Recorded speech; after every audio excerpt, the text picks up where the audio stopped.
Le 28 novembre dernier, Games dévoilait le clip du titre Le prix à payer, extrait de la réédition Transcendence, sorti en avril.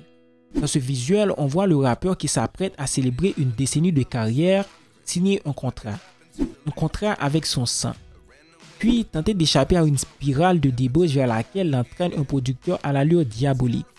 Ces images m'ont beaucoup choqué et c'est là que je me suis dit, et si c'était un appel à l'aide? Certaines images évoquent volontairement une organisation occulte. Elle liée à la réussite de Games avec un pacte de sang, une femme aux yeux inhumés et le triangle maçonnique omniprésent.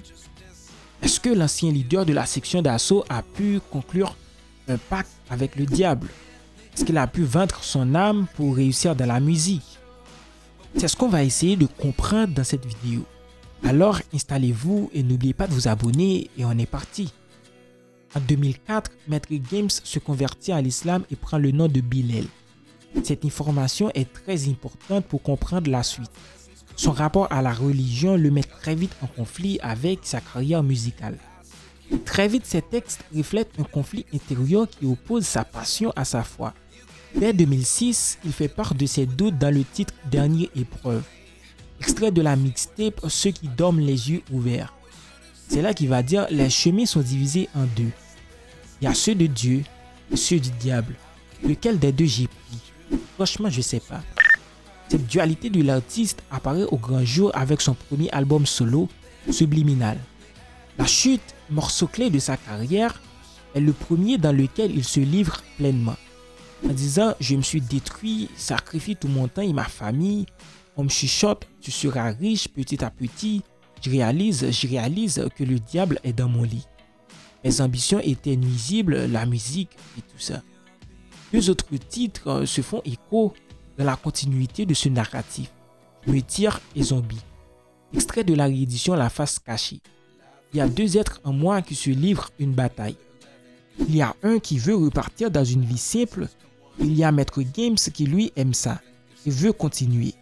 Donc au final, je suis comme un zombie, inanimé, une sorte de personne bipolaire. Le dernier couplet de La chute contient un passage notable. Je me suis très souvent demandé, le Seigneur m'a-t-il détesté? Le diable me disait, t'inquiète pas, t'as rien fait.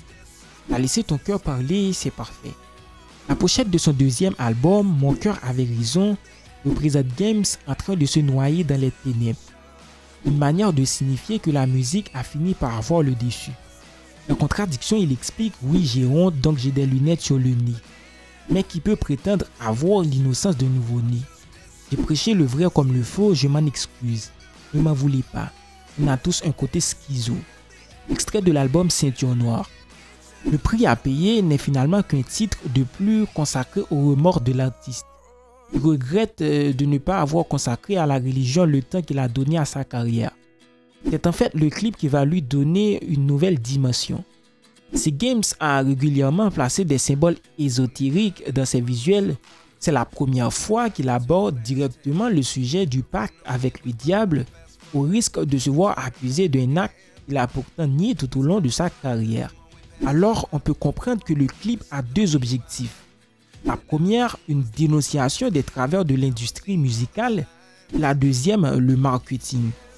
Car oui, Games utilise toutes ces images pour faire bien sûr parler de lui. L'évocation d'un accord avec le diable est pour Games l'occasion de tisser une dénonciation métaphorique des travers de l'industrie musicale. Ce n'est d'ailleurs pas une première. Le rappeur avait adopté une image assez proche dans l'inédit Marabout en 2017, pour illustrer l'engagement souscrit par un interprète au moment de la signature de contrat avec un label ou une maison de disques. Il choisit l'image du pacte de sang. Les conséquences sur sa vie et son œuvre d'un document signé des années auparavant ont été particulièrement traumatiques pour Games. Le clip de Mathieu Allard montre comment sa carrière va progressivement créer une distance entre l'artiste et sa famille, mais aussi tenter de transformer l'image qu'il renvoie en changeant son aspect vestimentaire et en gommant la ligne entre sa vie privée et son personnage. Très vite, il se retrouve privé de la liberté de choix, y compris sur des sujets relatifs à sa propre création musicale, et devient spectateur de son ascension. Dans le même temps, le clip met en image une partie des doutes auxquels Games se retrouve confronté. La consommation d'alcool, les femmes et l'argent sont autant des tentations qui sont agitées sous ses yeux pour le détourner de la religion. Malgré sa puissance symbolique, la métaphore du pacte satanique n'a rien d'anodin. Et Games est le premier à en être conscient. Il y a quelques années déjà, il s'indignait « Pourquoi vous n'allez pas en parler pour Johnny Hallyday et Jean-Jacques Goldman ?» Donc eux ont travaillé. Eux, c'est normal, il n'y a pas de diable. Et quand un Africain réussit, il a vendu son âme au diable. Il faut savoir qu'en Afrique, certaines familles se font massacrer parce qu'ils sont soupçonnés d'être des sorciers. Donc arrêtez vos conneries. Dans ce contexte, pourquoi donner du gain à moudre à ces détracteurs? Pour une bonne et simple raison. Le rappeur a constaté depuis plusieurs années qu'il s'agissait du meilleur moyen de faire parler de lui sur les réseaux sociaux. On constate d'ailleurs une certaine récurrence dans la construction des clips. Zombie et le prix à payer. Games s'y retrouve confronté à lui-même ou à sa solitude dans ses environnements bourrés de symboles.